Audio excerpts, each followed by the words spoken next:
ছিল এক side character. স্কুলে বুলিং, অফিসে বসের অবজ্ঞা আর প্রেমিকের অবহেলা সব মিলিয়ে সে ছিল সবার চোখের আড়ালে থাকা এক অস্তিত্বহীন মানুষ। কিন্তু যখন ধৈর্যের বাঁধ ভেঙে যায় তখন সেই শান্ত মেয়েটির ভিতরেই জেগে ওঠে এক সুপ্ত দানব। তাহলে চলুন আর স্কিপ না করে এই হাড় কাঁপানো সিরিজটা রিক্যাপ করা যাক। গল্পের শুরুতেই আমরা রিয়াননকে দেখি, যার জীবনটা আর 5টা মানুষের মতো সহজ ছিল না। সবাই বলে সবারই নাকি একটা খারাপ দিক থাকে, কিন্তু রিয়াননের ব্যাপারটা সম্পূর্ণ আলাদা। সে ইচ্ছে করে খারাপ হতে চায়নি, তার দুর্ভাগ্য যে জীবনটাই তাকে এই পথে ঠেলে দিয়েছে। রিয়াননের বয়স যখন মাত্র 8 বছর, তখনই একদিন হঠাৎ করেই তার মা বাড়ি ছেড়ে চলে যান। যাবার সময় একবারও বলে যাননি কেন তিনি যাচ্ছেন বা কোথায় যাচ্ছেন। ছোট্ট রিয়াননের মনে সেই যে কষ্টের বীজ রোপণ হয়েছিল তা বড় হওয়ার সাথে সাথে ডালপালা মেলেছে। স্কুলেও শান্তি ছিল না, ক্লাসমেটরা তাকে বোকা ভাবত, করিডোরে ধাক্কা দিয়ে চলে যেত যেন সেখানে কেউই নেই।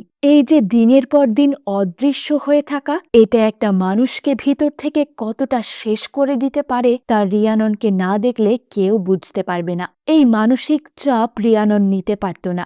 যখনই সে কোনো খারাপ পরিস্থিতির মুখোমুখি হতো তখনই তার মাথায় অসহ্য যন্ত্রণা শুরু হতো। সে নিজের চুল নিজেই ছিঁড়ত। ভাবতে পারেন কতটা হতাশা আর কষ্টে একটা মানুষ নিজের চুল নিজেই ছিঁড়ে ফেলতে পারে। ফলে খুব অল্প বয়সেই রিয়াননের চুল পাতলা হয়ে যায়, আর এরপর থেকেই বাধ্য হয়ে তাকে উইগ পরতে হয়। কিন্তু কপাল যার খারাপ, তার দুঃখ কি এত সহজে মেটে? ক্লাসের অন্য মেয়েরা যখন বন্ধুদের সাথে খেলত, হাসাহাসি করত, রিয়ানন তখন একা এক কোণে বসে থাকত। সবার চোখে সে ছিল এক অস্তিত্বহীন মানুষ। স্কুল শেষ হলো। রিয়ানন ভাবল হয়তো বড়দের পৃথিবীতে সে অন্যরকম হবে, সবার দৃষ্টির কেন্দ্রবিন্দু হয়ে থাকবে। রিয়ানন একটা কোম্পানিতে অ্যাডমিনের চাকরি নিল, কিন্তু না, সেখানেও সেই একই রকম গল্প। বস তাকে মানুষ বলেই গণ্য করেন না, এমনকি তার গায়ে কোট ছুঁড়ে মারেন যেন রিয়ানন কোনো হ্যাঙ্গার। কিন্তু কি জানেন, রিয়ানন ছোট থেকেই এই অবহেলা সইতে সইতে অভ্যস্ত হয়ে গেছে। তার রাগ হয়, খুব রাগ হয়, কিন্তু সেটা স্থায়ী হয় মাত্র কয়েক সেকেন্ড। তারপর সে জোর করে মুখে একটা হাসি ফুটিয়ে নিজেকে সান্ত্বনা দেয়। অফিস শেষে সবাই যখন একসাথে বাড়ি ফেরে, রিয়ানন তখন একা বাস স্টপে দাঁড়িয়ে থাকে। একদিন হঠাৎ রাস্তার ওপারে দেখা হলো তার এক্স বয়ফ্রেন্ডের সাথে। রিয়ানন ভাবে ছেলেটা অন্তত তার সাথে কথা বলবে, কিন্তু না, সেও এমন ভান করে যেন সে রিয়াননকে চিনতেই পারছে না। এই যে অপমান, এই যে সবার দ্বারা প্রত্যাখ্যাত হওয়া, এটাই রিয়াননের বুকের ভেতরে আগ্নেয়গিরির মতো জমছিল। বাসে উঠে রিয়ানন ভাবল তার ছোট বোন শেরিনকে ফোন করে একটু কথা বলবে, মনটা হালকা করবে। কিন্তু সেখানেও ধাক্কা, বোন তাকে পাত্তাই দিল না। রিয়াননের জীবনে ভালোবাসার মানুষ বলতে কেবল তার বাবা। তার অসুস্থ বাবা হসপিটালে ভর্তি। রিয়ানন তার বাবাকে খুব ভালোবাসে, তাই সে বাবার পছন্দের খাবার নিয়ে হসপিটালে যায়। কিন্তু রুমে ঢুকে বাবাকে ডাকতেই কোনো সাড়া শব্দ নেই। রিয়াননের বুকের ভেতরটা ধক করে উঠল। বাবার কিছু হয়ে গেল না তো?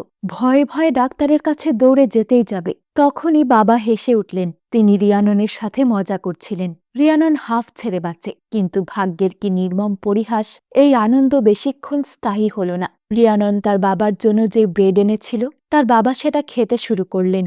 রিয়ানন খুব যত্ন করে ছোট ছোট টুকরো করে বাবাকে খাওয়াচ্ছিল, কিন্তু হঠাৎ তার বাবার গলায় খাবার আটকে যায়। তিনি শ্বাস নিতে পারেন না, ছটফট করেন। রিয়ানন ডাক্তারকে ডাকার জন্য পাগলের মতো করিডোরে ছুটে যায়, কিন্তু সেখানে এক ডাক্তার আরেকটা লোকের সাথে হাসি ঠাট্টায় মগ্ন। রিয়ানন চিৎকার করে সাহায্য চায়, কিন্তু ডাক্তার গল্প করায় এতটাই মগ্ন যে তার হুঁশ ফিরতে দেরি হয়ে গেল। আর সেই সামান্য দেরি কেড়ে নিল রিয়াননের প্রিয় মানুষকে। ডাক্তার যখন এলেন ততক্ষণে সব শেষ, বাবা মারা গেছেন। রিয়ানন বিশ্বাসই করতে পারছে না। সে নিজেকেই দোষারোপ করতে লাগল। সেই তো বাবাকে দেখতে এসেছিল, আনন্দ দিতে এসেছিল, কিন্তু তার আনা খাবারেই বাবার মৃত্যু হলো। তার মনে হলো সে সত্যিই একটা অপয়া। একে একে মা গেল, প্রেম গেল, সম্মান গেল, এবার শেষ আশ্রয় বাবাও চলে গেল। বাবার এই মৃত্যুতে রিয়াননের ভেতরে জমে থাকা কষ্ট, রাগ বিস্ফোরিত হতে শুরু করে, বিশেষ করে সেই লোকটার উপর, যার সাথে গল্প করতে করতে ডাক্তার সময় নষ্ট করেছিল। রিয়াননের মনে হয় এই লোকটা যে ডাক্তারের সাথে কথা বলায় ব্যস্ত ছিল, তাকে খুন করতে পারলেই হয়তো তার শান্তি হবে। পরদিন বাবার ফিউনারেল। রিয়ানন সব আয়োজন করেছে, কিন্তু সেখানেও সেই অবহেলা। রিয়াননের বোন শেরিন বেশ দেরিতে এসেছে। উল্টে সে আসার পর বাবার শেষ ইচ্ছে অনুযায়ী একটা অদ্ভুত গান বাজানো হলো, যেটা এই পরিবেশের সাথে একদমই বেমানান। সবাই চলে যাওয়ার পর রিয়ানন দেখল তার ছোটবেলার সেই বিভীষিকা, সেই বুলি করা ক্লাসমেট ফিউনারেলে হাজির। বিশেষ করে জুলিয়া। জুলিয়া এখন দেখতে খুব সুন্দরী, ক্যারিয়ারেও সফল। তার নিজস্ব রিয়েল স্টেটের বিজনেস আছে, কিন্তু তার ব্যবহার সেই আগের মতোই। আজও জুলিয়া রিয়াননকে দেখেও না দেখার ভান করে, যেন রিয়ানন অদৃশ্য কিছু। জুলিয়ার এই ইগনোর রিয়াননের পুরনো ক্ষতগুলোকে আবার দগদগে করে দিল। মাথাটা যন্ত্রণায় ছিঁড়ে যাচ্ছে, হাতটাও চুলের দিকেই চলে যাচ্ছে। কিন্তু রিয়াননের খারাপ সময় এখানেই শেষ নয়। ছোট বোন শেরিন জানায় সে ফ্রান্সে চলে যাচ্ছে, তাই তার অনেক টাকার প্রয়োজন। এজন্যই তাদের পৈতৃক বাড়িটা এবং তার বাবার ব্যবসাটা বিক্রি করে দিতে হবে। আর এই বিক্রির দায়িত্ব দেওয়া হয়েছে কাকে জানেন? সেই জুলিয়াকে। রিয়ানন বোনকে অনেক রিকোয়েস্ট করে যেন সে এমনটা না করে। এই বাড়িটা তাদের একমাত্র সম্বল। তার উপর রিয়ানন তেমন কোনো বড় চাকরি করে না, সে তো বাবার সাথেই এই বাড়িতে থাকত।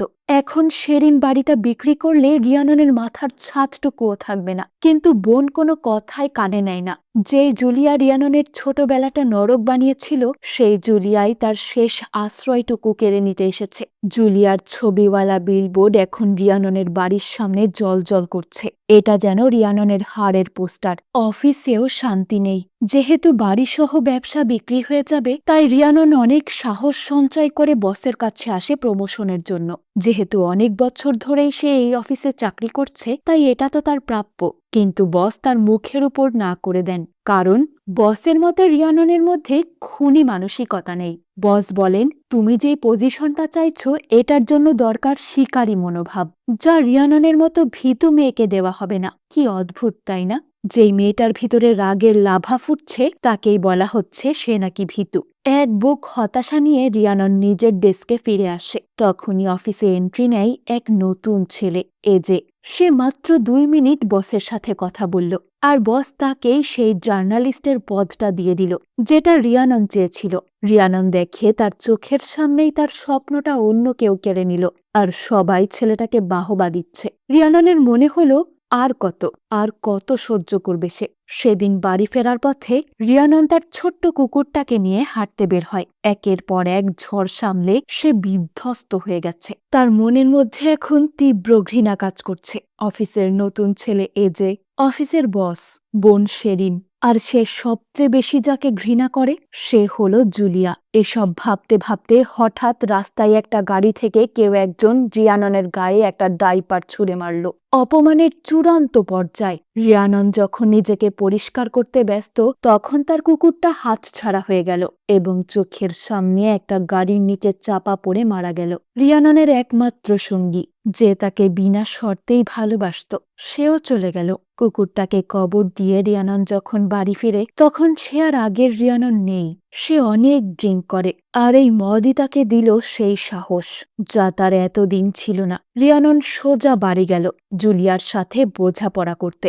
মদ খেয়ে মাতাল অবস্থায় সে তার সব ক্ষোভ উগরে দিল জুলিয়ার ওপর। রিয়ানন বলে, আমার জীবন থেকে দূরে থাক। কিন্তু জুলিয়া এখনও তাকে পাত্তাই দেয় না, উল্টে রিয়াননকে নিয়ে হাসি ঠাট্টা করে। বারের মধ্যে রিয়ানন যখন অপমানিত হয়ে বেরিয়ে আসছিল, তখন সে দেখে স্কুলে বুলি করা পুরো দলটাই এখানে বসে আছে। এখনও তারা তাকে নিয়ে হাসাহাসি করছে। রিয়ানন অপমান আর কান্নায় ভেঙে পড়ে নদীর ধারে এক নির্জন ব্রিজের নিচে গিয়ে বসে। রিয়াননের পকেটে একটা ছুরি ছিল।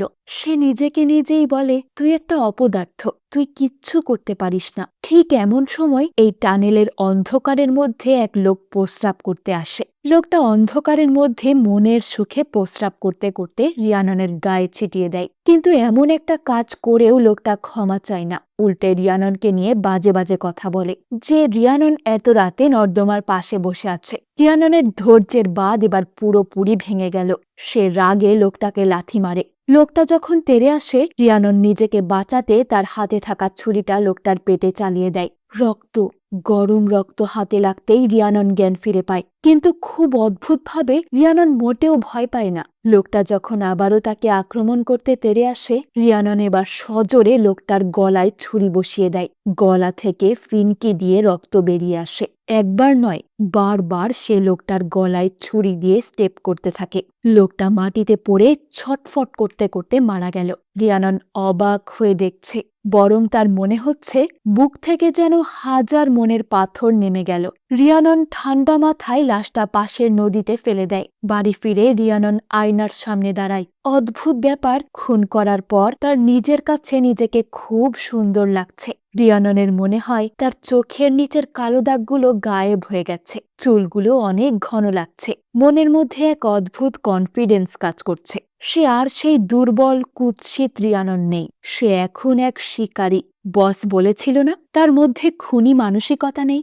আজ সেই রিয়ানন দেখিয়ে দিয়েছে সে কি কি করতে পারে। সেই রাতে রিয়ানন বহু বছর পর খুব শান্তিতে ঘুমালো। পরদিন সকালে উঠে সে রক্তমাখা কাপড়গুলো ধুয়ে নেয় আর ছুরিটা খুব ভালো করে ধুয়ে নেয়। সব কাপড় ওয়াশিং মেশিনে দিতে যেয়ে রিয়ানন লক্ষ্য করে তার পরে থাকা টি শার্টেও রক্তের পানি লেগে গেছে। তাই সে তার গায়ে পরে থাকা টি শার্টটাও ওয়াশিং মেশিনের ভেতর দিয়ে দেয়। রিয়ানন এবার ফিল করতে পারছে গতকাল মাতাল অবস্থায় সে একটা মানুষকে খুন করে ফেলেছে।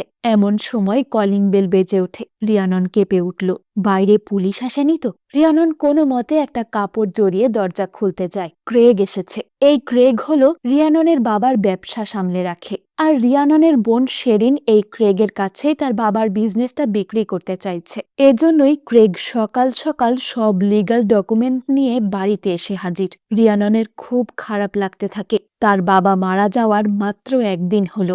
এরই মধ্যে তার সারা জীবনের কষ্টে গড়া বিজনেসটা শেষ করতে সবাই মিলে উঠে পড়ে লেগেছে। তবে রিয়ানন তার রাগ চেপে নেয়। সে ক্রেগকে বলে, আসলে আমাকে অফিসে যেতে হবে, আমরা এটা নিয়ে পরে কথা বলি। ক্রেগ চলে গেলে রিয়ানন আবারও তার পরিষ্কার করার কাজে ব্যস্ত হয়ে পড়ে। সে তার পকেট নাইফটা গরম পানিতে ফুটিয়ে নেয়, যেন আর কোনো প্রমাণই না থাকে। অফিসে যাওয়ার পথে রিয়ানন বাসের মধ্যেই জুলিয়ার রিয়েল এস্টেট কোম্পানির বিজ্ঞাপন দেখে। তার মাথাটা আবারও ধরে আসে, কিন্তু তখনই বাসটা একটা বাস স্টপে এসে দাঁড়ায়, গতরাতের সেই টানেলের কাছে। রিয়ানন দেখে পুলিশ লাশটাকে উদ্ধার করছে। এটা দেখতেই রিয়াননের চোখ দুটো বেরিয়ে আসে। হঠাৎ করেই তার মনে হয় সবাই বুঝি তার দিকেই তাকাচ্ছে। সে অফিসে পৌঁছে দেখে সবাই এই লাশটাকে নিয়েই আলোচনা করছে। যে সেই নতুন রিপোর্টার এই লাশের নিউজটা কভার করছে। রিয়ানন মনে মনে হাসে। এই প্রথম তার করা কোনো কাজ সবার আলোচনার কেন্দ্রবিন্দু।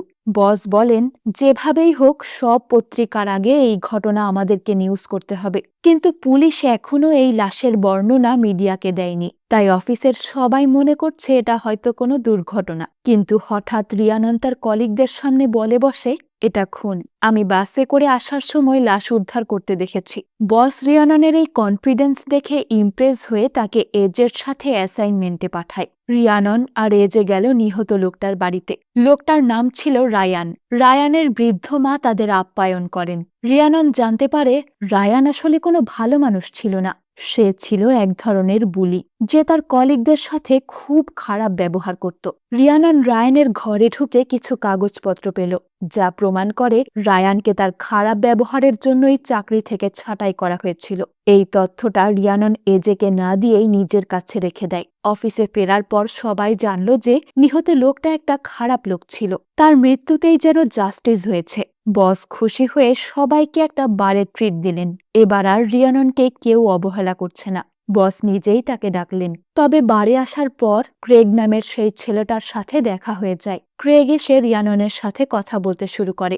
রিয়ানন ক্রেগকে বলে সে আপাতত বাবার বিজনেস নিয়ে ক্রেগের সাথে আলোচনা করতে চায় না। সে ক্রেগকে ইগনোর করে তার অফিসের কলিগদের উপর ফোকাস দেয়। রিয়ানন এখন মানুষকে ইগনোর করতেও পারে। বারে গিয়ে রিয়ানন গান গাইল, সবার হাততালি পেল। এই নতুন রিয়াননকে দেখে সবাই মুগ্ধ।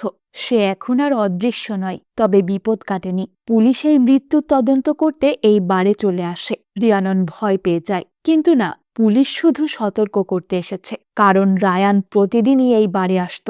তাই তার খুনিও এই বারে আসা যাওয়া করতে পারে। রিয়ানন ঘাবড়ে গিয়ে বারের ওয়াশরুমে চলে আসে। তখনই ওয়াশরুমের দেওয়ালে রিয়াননের চোখ পড়ে। আয়নার পাশের একটা জায়গায় রায়ানকে নিয়ে কেউ একজন বাজে মন্তব্য লিখেছে, কারণ রায়ান ছেলেটা সবার সাথে খারাপ আচরণ করত। লেখাটা দেখতেই রিয়ানন আবারও তার মনোবল ফিরে পায়।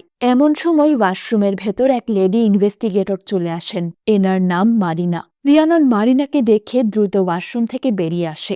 মারিনার কাছে বিষয়টা খুবই অদ্ভুত মনে হলেও সে শুধু রিয়াননের দিকে তাকিয়ে থাকে। ওয়াশরুম থেকে বেরিয়ে এলে রিয়ানন দেখে বারের এক কোণে সেই লোকটাকে, যে হসপিটালে ডাক্তারের সাথে আড্ডা দিচ্ছিল, যার কারণেই তার বাবা মারা গেছেন। লোকটা দিব্যি হাসছে, মদ খাচ্ছে। রিয়াননের রক্ত আবারও গরম হয়ে উঠল। এটাই সুযোগ বাবার মৃত্যুর প্রতিশোধ নেওয়ার। লোকটা বার থেকে বের হতেই রিয়ানন পিছু নিল, কিন্তু বেরিয়ে যাওয়ার আগ মুহূর্তেই একজন অফিসার তাকে ডাকেন। তিনি রিয়াননকে বলেন শহরের অবস্থা ভালো না, তাই সাবধানে বাড়ি ফিরবেন।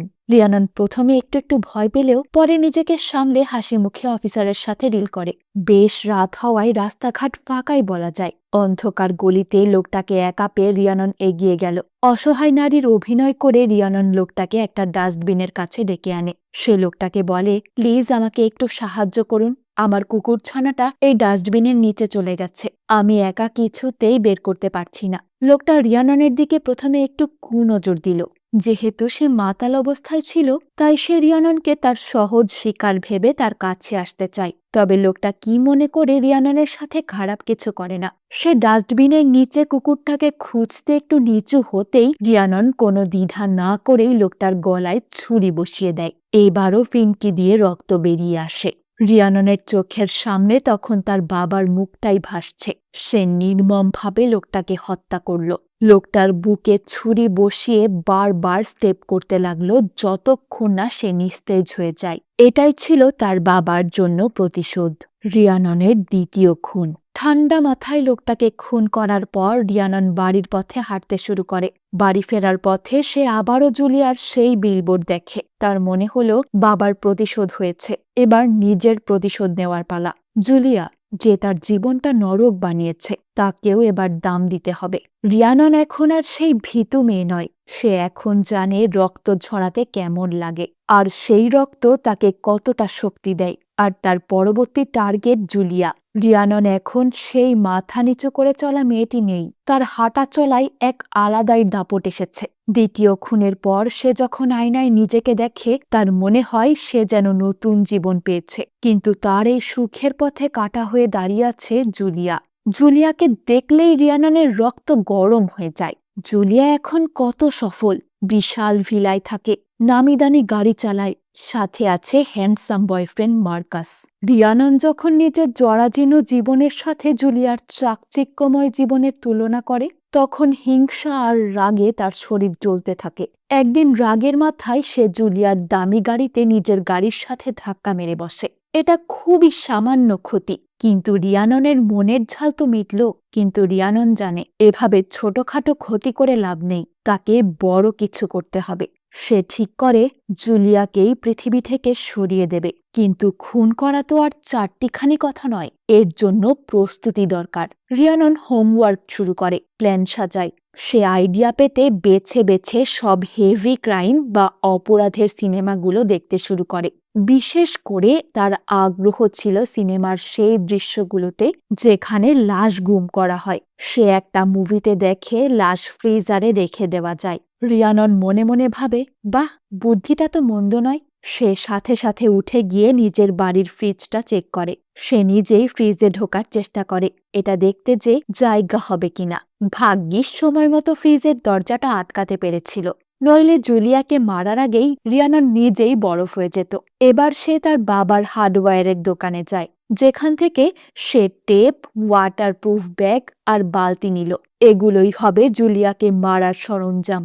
দোকানে আবারও দেখা হলো ক্রেগের সাথে। বাবার দোকানের কর্মচারী, যার সাথে এতদিন রিয়াননের একটা হালকা প্রেমের সম্পর্ক গড়ে উঠেছেই বলা যায়। ক্রেগ আবারও রিয়াননকে বোঝাতে শুরু করে যে বাবার মৃত্যুর পর তার একার পক্ষে এই দোকান চালানো সম্ভব নয়। তার উপর রিয়ানন মেয়ে মানুষ, সে অলরেডি একটা অফিসে চাকরি করছে, তাই দোকানটা ক্রেগের নামে ট্রান্সফার করে দিলেই ভালো হয়। অবশেষে রিয়ানন রাজি হয়, আর তারা ঠিক করে আজ সন্ধ্যায় একটা ক্যাফেতে বসে এটা নিয়ে কথা বলবে। এরপর রিয়ানন অন্য আরেকটা দোকানে আরও কিছু জিনিসপত্র কিনতে যায়। সেখানেও সেই চিরচেনা অবহেলা। সেলস গার্ল কানে হেডফোন দিয়ে কারোর সাথে গল্প করছে, রিয়াননের দিকে তাকাচ্ছেও না। রিয়ানন ইশারায় একটা ব্যাগ চায়, আর মেয়েটা ব্যাগ ছুঁড়ে মারে। রিয়ানন চুপচাপ জিনিসগুলো ব্যাগে ভরে নেয়, কিন্তু বের হওয়ার সময় যখন সেলস গার্ল কথা বলায় মগ্ন হয়ে অন্যদিকে তাকিয়েছিল, রিয়ানন মেয়েটার ফোনটা টুপ করে পাশের পানির গ্লাসে ফেলে দেয়। এই যে ছোট ছোট প্রতিশোধ, এগুলোই রিয়াননকে এক অদ্ভুত আনন্দ দিচ্ছে। সে সবাইকে বুঝিয়ে দিতে চায় যে তাকে ইগনোর করা যাবে না। বাড়ি ফিরে রিয়ানন তার ঘরটাকে এক কিলিং রুম বা খুনের ঘর হিসেবে সাজিয়ে নেয়। সব ফার্নিচার সরিয়ে ফেলে, মেঝেতে প্লাস্টিক বিছায়। সে জুলিয়াকে ফোন করে বলে, শুনো, আমি আমার বাড়িটা বিক্রি করে দিচ্ছি, সব ফার্নিচার সরিয়ে ফেলেছি, তুমি কাল এসে বাড়িটা দেখে যেও। জুলিয়া যেহেতু তার রিয়েল এস্টেটের বিজনেসের জন্য এই বাড়িটা কিনবে, তাই সে রাজি হয়। রিয়ানন জানত লোভী জুলিয়াকে তার ফাঁদে নিয়ে আসবে। রাতে সে আয়েশ করে এক বক্স আইসক্রিম খেতে খেতে একটা থ্রিলার ক্রাইম মুভি দেখে। মুভিতে মানুষ মেরে ফেলার দৃশ্যগুলো সে সবচেয়ে বেশি উপভোগ করে। তার মনে তখন শিকারের উত্তেজনা। আগামীকাল সেও এভাবে তার জীবনের সবচেয়ে বড় শিকারকে হত্যা করবে। কিন্তু পরের দিন অফিসে গিয়ে রিয়ানন এক নতুন নাটক দেখে। প্রথম খুন করা সেই রায়ানের মা অফিসে চলে এসেছে। সে চেঁচামেচি করছে, কারণ কেউ একজন পেপারে লিখেছে তার ছেলে বুলি ছিল। মানে রায়ান মানুষকে বুলি করত, মানুষের সাথে খারাপ আচরণ করত। জেফ নামের এক নতুন রিপোর্টার উঠে দাঁড়িয়ে বুক ফুলিয়ে বলে, আমি লিখেছি। জেফ আসলে ক্রেডিট নিতে ওস্তাদ। রিয়াননি রায়ানের আসল রূপ বের করেছিল, কিন্তু জেফ সেটা নিজের নামে চালিয়ে দিল। রায়ানের মা জেফের কথা শুনে চলে গেলেন, কারণ তার ছেলেও যে ধোয়া তুলসী পাতা ছিল না এটাও সে জানত। কিন্তু রিয়ানন যখন নিউজের পেপারটা খুলল, তখন সে দেখে ফ্রন্ট পেজে জেফের নাম, আর তার নাম ৩৮ নম্বর পাতার এক কোনায়। রাগে রিয়াননের গা পিত্তি জ্বলে গেল। এত কষ্ট করল সে, আর নাম কামাচ্ছে জেফ। রিয়ানন ঠিক করে এর একটা বিহিত করতেই হবে। সে সুযোগ বুঝে জেফের কফিতে প্রচুর পরিমাণে এনজাইম মিল্ক মিশিয়ে দেয়। যাদের ল্যাকটোজ ইনটলারেন্স আছে বা দুধের জিনিস সহ্য হয় না, তাদের জন্য এটা বিষের সমান। কিছুক্ষণ পরেই দেখা যায় জেফ পেট চেপে ধরে ওয়াশরুমে দৌড়াচ্ছে। সে আর বেরোতেই পারছে না। বস বাধ্য হয়ে জেফকে বাড়ি পাঠিয়ে দেন। মনে মনে রিয়ানন খুব মজা পাচ্ছে। তার সাথে পাঙ্গা নেওয়ার ফল সে জেফকে হাতে নাতে দিতে পেরে ভীষণ খুশি। সন্ধ্যায় রিয়ানন ক্রেগের সাথে দেখা করতে একটা ক্যাফেতে আসে। তবে রিয়ানন ইচ্ছে করেই দোকানের ট্রান্সফার পেপারটা আনেনি। তার মাথায় অন্য প্ল্যান চলছে। সে ক্রেগের সাথে ঘনিষ্ঠ হয়, আর সেই রাতে তারা দুজনেই রিয়াননের বাড়িতেই রাত কাটায়। রিয়াননের মনে হয়, যাক, জীবনে অন্তত একটা ভালো কিছু ঘটছে। কিন্তু পরদিন সকালেই সেই সুখের ফানুস ফুটো হয়ে গেল। পুলিশের ফোন। রিয়ানন ভয়ে কাঁপতে কাঁপতে থানায় আসে। সে ভাবছে পুলিশ কি তার খুনের ব্যাপারে জেনে গেছে। ডিটেকটিভ মারিনা তাকে ডেকেছেন, কারণ দ্বিতীয় খুনটা যেখানে হয়েছে তার কাছেই একটা বারে রিয়ানন সেদিন ছিল। আর সিসিটিভি ফুটেজে দেখা গেছে ওই লোকটা বার থেকে বের হওয়ার পরপরই রিয়ানন বেরিয়েছিল। পুলিশ তাকে সাক্ষী হিসেবে জেরা করে। রিয়ানন খুব সাবধানে উত্তর দেয়, কিন্তু সে জানতে পারে পুলিশ দ্বিতীয় লাশটাকেও সিরিয়াল কিলিং হিসেবেই সন্দেহ করছে। এর মানে হলো, যদি সে এখনই জুলিয়াকে মারে তবে পুলিশ আরও সতর্ক হয়ে যাবে। রিয়ানন ঠিক করে আপাতত খুন খারাপি বন্ধ। জুলিয়ার ব্যাপারটা পরে দেখা যাবে। কয়েকদিন তাকে শান্ত মেয়ে হয়েই থাকতে হবে। রিয়ানন জুলিয়াকে কল করে জুলিয়ার সাথে অ্যাপয়েন্টমেন্ট ক্যান্সেল করে দেয়। জুলিয়াও বলে, ভালোই হলো, আজ আমারও সময় নেই। রিয়ানন ভাবে, যাক বাবা, বাঁচা গেল। সে সন্ধ্যায় ক্রেগের সাথে একটু সময় কাটাতে দোকানে যাওয়ার প্ল্যান করে, কিন্তু ক্রেগ ফোনে বলে সে ব্যস্ত, কাস্টমার আছে, ফ্রি হতে রাত হবে। বয়ফ্রেন্ডের জন্য মন কেমন করায় সে ঠিক করে সে ক্রেগকে সারপ্রাইজ দিতে দোকানেই যাবে। রিয়ানন সেজে গুজে দোকানে পৌঁছায়, কিন্তু দোকানের কাচের দরজা দিয়ে যা দেখল তাতে তার পায়ের নিচের মাটি সরে গেল। দোকানের ভেতর ক্রেগ আর জুলিয়া বসে আছে, খুব ঘনিষ্ঠভাবে কথা বলছে, হা হা হি হি করছে। রিয়াননের মাথায় রক্ত চড়ে গেল। ও, তার মানে এরা দুজনেই মিথ্যে বলেছে। ক্রেগ বলেছিল সে ব্যস্ত, আর জুলিয়াও বলেছিল তার নাকি সময় নেই, আর এখন এরা দুজনে এখানে প্রেম করছে। কিন্তু রিয়ানন ভুল ভাবছে। আসলে তারা দুজনে বাড়ি বিক্রির ব্যাপারে কথা বলছিল, কিন্তু রিয়াননের জেলাস মনটা সেটা মানতে চাইল না। তার মনে হলো জুলিয়া শুধু তার অতীত নয়, তার বর্তমান আর ভবিষ্যৎও কেড়ে নিতে চায়। তার বাড়ি, তার বাবার দোকান, আর এখন তার প্রেমিক, সবই জুলিয়ার দখলে চলে যাচ্ছে। রিয়ানন ঠিক করে নেয় আজ রাতেই যা করার করতে হবে, আর দেরি করা যাবে না। সে প্রথমে জুলিয়ার গাড়ির চাকা পাংচার করে দেয়, তারপর জুলিয়ার ফোনটা চুরি করে। এরপর সে তার পুরনো ট্রাকটা নিয়ে অন্ধকারে অপেক্ষা করতে লাগলো। কিছুক্ষণ পর ক্রেগ আর জুলিয়া দোকান থেকে বের হয়। ক্রেগ চলে যেতেই রিয়ানন তার ট্রাকটা নিয়ে এমনভাবে হাজির হলো যেন সে এখনই এলো। রিয়ানন জুলিয়াকে বলে, আরে, তুমি এখনো এখানে এত রাতে? জুলিয়া বিরক্ত মুখে জানায় তার গাড়ির টায়ার পাংচার হয়ে গেছে, আর ফোনটাও খুঁজে পাচ্ছে না, হয়তো দোকানের ভিতরেই থেকে গেছে। রিয়ানন খুব মিষ্টি করে বলে, কোনো ব্যাপার না, আমি তোমাকে নামিয়ে দিচ্ছি। জুলিয়া প্রথমে রিয়াননের ময়লা ট্রাক দেখে নাক সিটকালো, কিন্তু শহরে সিরিয়াল কিলারের আতঙ্ক চলছে, তাই সে বাধ্য হয়ে ট্রাকে উঠে পড়ে। রিয়ানন মনে মনে হাসে, বাঘের গুহায় হরিণ নিজে থেকেই ধরা দিল। সিরিয়াল কিলারের হাত থেকে বাঁচতে নিজেই উঠে পড়ল সিরিয়াল কিলারের গাড়িতে। রিয়ানন জুলিয়াকে সোজা তার নিজের বাড়িতে নিয়ে এলো। জুলিয়া অবাক হয়ে বলে, এটা তো আমার বাড়ি না। রিয়ানন বলে, তোমাকে একটা জিনিস দেখানোর আছে। বাড়ির ভেতর ঢুকে রিয়ানন তার আসল রূপে চলে আসে। সে চিৎকার করে জুলিয়াকে বলে, আমি ওই লোকটাকে খুন করেছি, কারণ সে আমাকে অপমান করেছিল, ঠিক যেমনটা তুমি করতে। তুমি আমার জীবনটাকে ধ্বংস করে দিয়েছ, আর আজ আমি তার শোধ নেব। জুলিয়া প্রচণ্ড ভয় পেয়ে যায়। দুজনের ধস্তাধস্তি শুরু হয়। রিয়াননের হাত থেকে ছুরিটা পড়ে যেতেই জুলিয়া পালানোর চেষ্টা করে, কিন্তু ভাগ্য তার সহায় ছিল না। সে পা পিছলে পড়ে তার মাথায় আঘাত পায়। রিয়ানন সুযোগ বুঝে ফ্রিজ থেকে বের করা সেই শক্ত মাংসের টুকরো দিয়ে জুলিয়ার মাথায় আঘাত করে। জুলিয়া অজ্ঞান হয়ে যায়। জ্ঞান ফেরার পর জুলিয়া দেখে সে তার হাত পা বাঁধা অবস্থায় রিয়াননের গ্যারেজে পড়ে আছে। রিয়ানন তার সামনে দাঁড়িয়ে। রিয়ানন প্রথমে ভেবেছিল জুলিয়াকে সে মেরে ফেলবে, কিন্তু তারপরে তার মনে হলো এত সহজে মারলে তো জুলিয়া বুঝতেই পারবে না রিয়ানন সারা জীবন কি কষ্ট পেয়েছে। মরার আগে জুলিয়াকে দ্বিগুণ কষ্ট পেতে হবে। তাই রিয়ানন ঠিক করে সে জুলিয়াকে এখনই মারবে না, তাকে তিলে তিলে মারবে, মানসিক আর শারীরিকভাবে। রিয়ানন এখন ঠান্ডা মাথার খেলোয়াড়। সে জানে জুলিয়া নিখোঁজ হলে পুলিশ তাকে খুঁজবে। তাই রিয়ানন আগে ভাগেই তার বাবার দোকানে গেল এবং সিসিটিভি ফুটেজের ক্লিপটা সরিয়ে ফেলল, যাতে কেউ না দেখতে পায় যে জুলিয়া ক্রেগের সাথে এখানেই ছিল। এরপর রিয়ানন তার অফিসে গিয়ে বসকে কনভিন্স করার চেষ্টা করে। রিয়ানন বলে সে শহরের সিরিয়াল কিলারকে নিয়ে ইনভেস্টিগেটিভ রিপোর্ট করতে চায়। বসও রাজি হলেন। রিয়ানন সাংবাদিকের মুখোশ পরে জুলিয়ার নিখোঁজ হওয়ার খবরটা নিজেই কভার করতে শুরু করে। কি দারুণ বুদ্ধি! যেই খুনি সেই যদি ইনভেস্টিগেটর হয়, তবে তাকে সন্দেহ করবে কে? রিয়ানন তার পুরনো ক্লাসমেটদের সাথে কন্ট্যাক্ট করে। সে সবার সাথে এমন ভান করছে যেন সে জুলিয়ার খোঁজ করছে।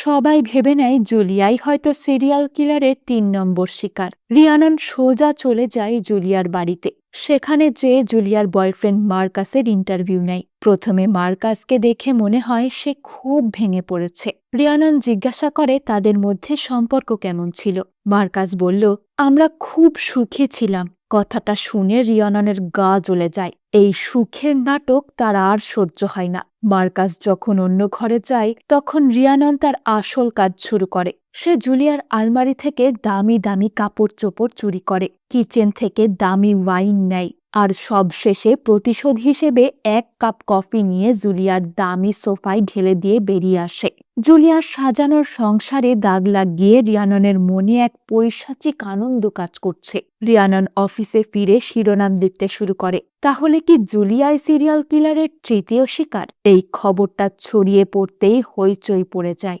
রিয়ানন বাড়িতে ফিরে তার সারাদিনের কীর্তিকলাপ বন্দি থাকা জুলিয়াকে শোনায়। সে জুলিয়ার বাড়ি থেকে চুরি করে আনা ড্রেস পরে। জুলিয়ার সামনেই তার বাড়ির দামি ওয়াইন খেতে খেতে বলে, দেখো, আমি এখন তোমার জীবনটাই কেমন এনজয় করছি।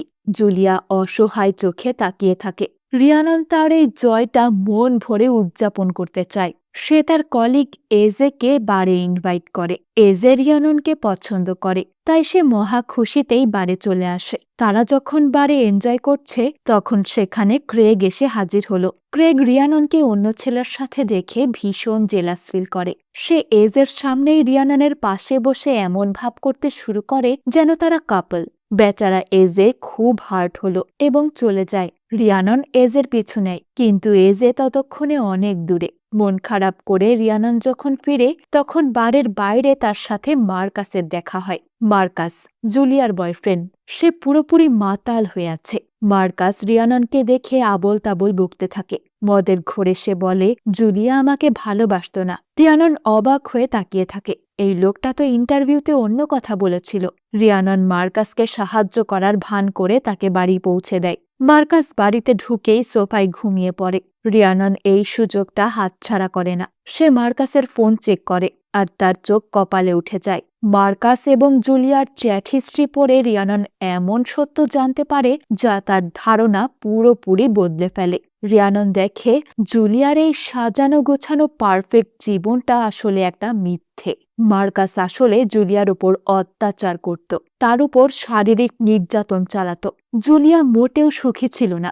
সে ছিল মার্কাসের হাতে বন্দী এক নির্যাতিতা নারী। এই খবরটা রিয়াননকে এক অদ্ভুত তৃপ্তি দিল। সে তো ভাবত জুলিয়ার জীবনটা কতই না সুন্দর, কিন্তু তার নিজের জীবন কত জঘন্য। তবে এখন রিয়ানন দেখছে জুলিয়ার জীবন তার চেয়েও খারাপ। রিয়ানন বাড়ি ফিরে বন্দি জুলিয়ার কাছে যায়। জুলিয়া ভয়ময়ে কাঁদছে। রিয়ানন তাকে বলে, আমি সব জানি, মার্কাস তোমাকে মারে, তাই না?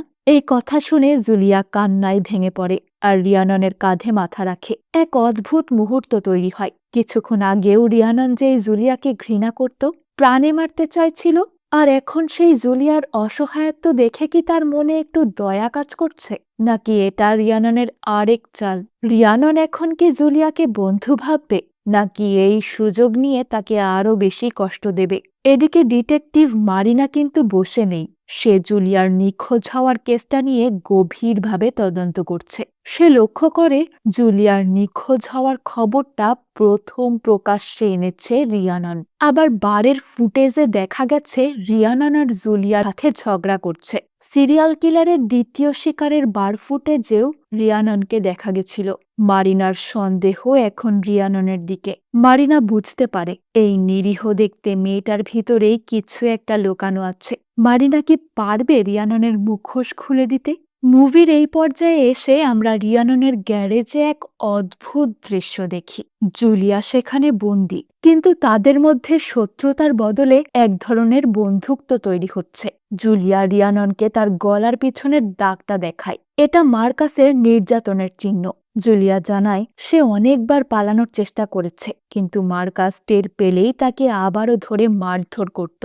রিয়ানন যখন এসব শুনে তখন তার মনটা একটু নরম হয়। সে তো নিজেও সারা জীবন বুলিং আর অবহেলার শিকার হয়েছে, তাই নির্যাতনের যন্ত্রণাটা রিয়ানন হাড়ে হাড়ে বোঝে। জুলিয়া শেষমেশ স্বীকার করে সে ছোটবেলায় রিয়াননকে বুলি করত। জুলিয়া বলে, তখন আমি ছোট ছিলাম, অবুঝ ছিলাম, আর নিছক মজার ছলেই এসব করতাম, যা এখন আমার নিজের কাছেই জঘন্য লাগে। জুলিয়াকে এভাবে ক্ষমা চাইতে দেখে রিয়াননের মনের বরফটা একটু হলেও গলে যায়। কিন্তু সমস্যা হলো রিয়ানন চাইলেও এখন জুলিয়াকে ছেড়ে দিতে পারে না, কারণ ছেড়ে দিলে যদি জুলিয়া পুলিশে যায়, তাই আপাতত সে জুলিয়াকে গ্যারেজেই রাখে। এদিকে ডিটেকটিভ মারিনা তার তদন্ত করতে করতে জুলিয়ার গাড়িটা খুঁজে পেয়ে গেছে। গাড়িটা পাওয়া গেছে রিয়াননের বাবার দোকানের পাশে। মারিনা দোকানে গিয়ে কর্মচারীদের জেরা করতে শুরু করে। দোকানটা রিয়াননের ফ্যামিলির। আবার জুলিয়ার নিখোঁজ হওয়ার খবরটা রিয়াননই প্রথম ছাপিয়েছে। সব মিলিয়ে মারিনার সন্দেহ বাস্তবে পরিণত হচ্ছে। মারিনা এটাও খেয়াল করে যে দোকানের সামনে রাখা জুলিয়ার গাড়ির টায়ারটা পাংচার করা ছিল। সব ক্লুই যেন রিয়াননের দিকেই আঙ্গুল তুলছে। কিন্তু রিয়ানন তো কাঁচা খেলোয়াড় নয়, সে আগেই সিসিটিভি ফুটেজ সরিয়ে ফেলেছে, তাই মারিনার হাতে কোনো শক্ত প্রমাণ নেই। শহরে এখন সিরিয়াল কিলারের আতঙ্ক তুঙ্গে। টাউন হলে একটা মিটিং ডাকা হলো। মারিনা সেখানে রিয়াননকে চেপে ধরে। সে বলে, তুমি কি জানো জুলিয়াকে খুঁজতে তুমি যে খবরটা ছাপিয়েছ সেটা আমার খুব ইন্টারেস্টিং লেগেছে। মারিনার কথায় খোঁচা খেয়ে রিয়ানন নার্ভাস হয়ে নিজের চুল টানতে শুরু করে। মারিনা কিন্তু এটাও খেয়াল করে। সে জানতো রিয়ানন টেনশনে পড়লে নিজের চুল নিজেই ছিঁড়ে ফেলে। মারিনা সরাসরি বলে বসে, আমি জানি তুমি কিছু একটা লুকাচ্ছ। রিয়ানন কোনো মতে অজুহাত দিয়ে সেখান থেকে পালিয়ে আসে, কিন্তু পালিয়ে এসেও শান্তি নেই। এবার সামনে এলো মার্কাস। মার্কাস জেনে গেছে যে রিয়ানন তার বাড়ি থেকে ওয়াইন চুরি করেছে আর সোফায় কফি ঢেলে এসেছে। মার্কাস রিয়াননকে হুমকি দেয় সে জেফের সাথে হাত মিলিয়ে রিয়াননের ক্যারিয়ার ধ্বংস করে দেবে। রিয়ানন ভাবে অনেক হয়েছে, আর সহ্য করা যায় না। সে ঠিক করে সে এবার মার্কাসকে পৃথিবী থেকে সরিয়ে দেবে। রিয়ানন মার্কাসকে ফলো করতে শুরু করে, তার হাতে সেই ছুরি। কিন্তু ঠিক যখনই সে মার্কাসকে আক্রমণ করতেই যাবে তখনই কোথা থেকে জেফ চলে আসলো। রিয়াননকে কিছু করার সুযোগ না দিয়েই জেফ ভয় পেয়ে পালাতে শুরু করে এবং দুর্ভাগ্যবশত একটা চলন্ত গাড়ির নিচে চাপা পড়ে স্পট ডেড। চোখের সামনে জেফের এমন মৃত্যু দেখে রিয়ানন হতভম্ব হয়ে যায়। সে মাথাটা ঠান্ডা করতে সোজা লেকের ধারে গিয়ে বসে পড়ে, কিন্তু বিপদ যেন কাটছেই না। মার্কাস মেসেজ পাঠায় সে রিয়াননের বাড়িতেই আসছে। রিয়াননের মাথায় আকাশ ভেঙে পড়ে। মার্কাস যদি বাড়িতে আসে তাহলে তো গ্যারেজে বন্দি থাকা জুলিয়াকে দেখে ফেলবে, সব শেষ হয়ে যাবে। রিয়ানন দ্রুত বাড়ি ফিরে জুলিয়ার সাথে আলোচনা করে। তারা দুজনে মিলে ঠিক করে অ্যাট্যাক করাই হবে বাঁচার একমাত্র উপায়। জুলিয়াকে কিডন্যাপ করা আর আগে দুটো খুন করা, সব দোষ মার্কাসের ঘাড়েই চাপানো হবে। প্ল্যানটা ছিল মারাত্মক। মার্কাসের নামে একটা বাড়ি ছিল যেটা সবসময় খালি পড়ে থাকত। রিয়ানন আর জুলিয়া সেখানে আসে এবং বাড়িটাকে এমনভাবে সাজায় যেন অনেক দিন ধরেই আটকে রাখা হয়েছে। সবচেয়ে গুরুত্বপূর্ণ ছিল সেই ছুরিটা, যেই ছুরি দিয়ে রিয়ানন আগের খুনগুলো করেছে। সেই ছুরিটা এখন মার্কাসের হাতে ধরিয়ে দিতে হবে। জুলিয়ার কাজ হলো মার্কাসকে ভুলিয়ে ভালিয়ে সেখানে আনা এবং তাকে দিয়ে ওই ছুরি ব্যবহার করানো। প্ল্যান মতো সব রেডি হলো। মার্কাস যখন সেখানে পৌঁছায় সে রাগে ফুঁসছিল। জুলিয়া এতদিন কোথায় ছিল, কেন তার ফোন ধরছিল না, এইসব নিয়ে সে চিৎকার করতে থাকে। জুলিয়া তখন চূড়ান্ত অভিনয় করে। সে মার্কাসকে বলে, আমি তোমাকে ছেড়ে চলে যাচ্ছি। এই কথা শুনে মার্কাস আরও ক্ষেপে গেল। সে যখন জুলিয়াকে হুমকি দিচ্ছিল তখনই রিয়ানন আড়াল থেকে পুলিশকে কল করে। পরিস্থিতি নিয়ন্ত্রণের বাইরে চলে যায়। মার্কাস জুলিয়ার দিকে তেড়ে আসে। রিয়ানন আর নিজেকে আটকে রাখতে পারে না। সে আড়াল থেকে বেরিয়ে এসে মার্কাসকে ধাক্কা দেয়। পুলিশ আসার ঠিক আগ মুহূর্ত পর্যন্ত তারা তাদের গল্পটা নতুন করে সাজিয়ে নেয়। পুলিশ যখন আসে তখন দেখে মার্কাসের লাশ পড়ে আছে আর পাশে ভয়ে কাচুমাচু অবস্থায় জুলিয়া ও রিয়ানন। মারিনা ঘটনাস্থলে রিয়াননকে দেখে আরও নিশ্চিত হয়ে যায় যে এই সব কিছুর পিছনে রিয়াননের হাত আছে। রিয়াননকে থানায় নিয়ে যাওয়া হলো। শুরু হলো জেরা। কিন্তু রিয়ানন তো আগে থেকেই প্রস্তুত। সে খুব আত্মবিশ্বাসের সাথে তার সাজানো গল্প বলে গেল। পুলিশ তাকে সেই ছুরির ছবি দেখিয়ে বলে, এই ছুরিটা তো তোমার বাবার দোকানের। রিয়ানন তাতেও ঘাবড়ায় না। সে এমনভাবে উত্তর দেয় যে পুলিশের আর কিছুই করার থাকে না। উল্টে মারিনাকে তার বস সাসপেন্ড করে দেয়, কারণ মারিনা কোনো প্রমাণ ছাড়াই বারবার রিয়াননকে হ্যারাস করছিল, যা ডিপার্টমেন্টের ইমেজের ক্ষতি করছে। রিয়ানন আর জুলিয়া বুক ফুলিয়ে থানা থেকে বেরিয়ে এলো। থানা থেকে ফিরে জুলিয়া আর রিয়াননের মধ্যে সম্পর্ক একদম বদলে গেল। জুলিয়া এখন রিয়াননকে বাতাস মনে করে না। সে প্রায় সময় রিয়াননের বাড়িতে আসে, আড্ডা দেয়। রিয়ানন জুলিয়াকে নিয়ে 3 দিনের ট্রিপেও গেল। সেখানে গিয়ে তারা তাদের এই অদ্ভুত বন্ধুত্বটা সেলিব্রেট করে। কিন্তু ডিটেকটিভ মারিনা তো নাচ্ছর বান্দা। রিয়ানন বাড়িতে নেই জেনে সে চুপি চুপি রিয়াননের বাড়িতে ঢুকে। তন্ন তন্ন করে খুঁজে মারিনা শেষমেশ সেই সিসিটিভি ফুটেজের পেন ড্রাইভ পেয়ে যায়, যেটা রিয়ানন দোকান থেকে সরিয়েছিল। মারিনা ভাবে এবার সে জিতে গেছে। রিয়ানন ট্রিপ থেকে ফিরতেই মারিনা তার সামনে পেন ড্রাইভ তুলে ধরল। কিন্তু মারিনা ভুলে গেছিল আইন সবার জন্যই সমান। সে রিয়াননের বাড়িতে অবৈধভাবে ঢুকেছে, তাই সে যা প্রমাণ পেয়েছে তা আদালতে গ্রাহ্য হবে না। রিয়ানন উল্টে তাকে বলে, তুমি আমার বাড়িতে ট্রেসপাস করেছ, আমি তোমার নামে মামলা করব। মারিনা বুঝল সে হেরে গেছে। যাবার আগে মারিনা রিয়াননকে বলে যায়, একজন খুনি সব সময় খুনিই থাকে। তুমি একবার করেছ, আবার করবে। আমি অপেক্ষা করব সেই দিনটার জন্য। এদিকে আরেক সমস্যা, ক্রেগ, রিয়াননের বাবার দোকানের সেই কর্মচারী আর তার এক্স বয়ফ্রেন্ড। সে রিয়াননকে ব্ল্যাকমেল করা শুরু করে। যেদিন জুলিয়া নিখোঁজ হয় সেদিন ক্রেগ আর জুলিয়া দোকানেই ছিল। ক্রেগ এই তথ্যটা পুলিশকে জানানোর হুমকি দেয়। সে বলে, দোকানটা আমার নামে লিখে দাও, নইলে বলে দেব। রিয়াননের রাগ তখন চরমে। তার বাবার শেষ স্মৃতি, এই দোকানটা তার কাছে প্রাণের চেয়েও দামি। কিন্তু রিয়াননের কাছে আর কোনো উপায় ছিল না। সে রাগে ফুঁসতে ফুঁসতে ট্রান্সফার পেপারে সই করে দেয়। যদি পরিস্থিতি স্বাভাবিক থাকত হয়তো রিয়ানন ক্রেগকে ছুরি মেরে দিত, কিন্তু এখন তাকে শান্ত থাকতে হবে। ক্রেগের সাথে ব্রেকআপের পর এজে আবারও রিয়াননের জীবনে ফিরে আসলো। এজে রিয়াননকে অনেক আগের থেকেই পছন্দ করত।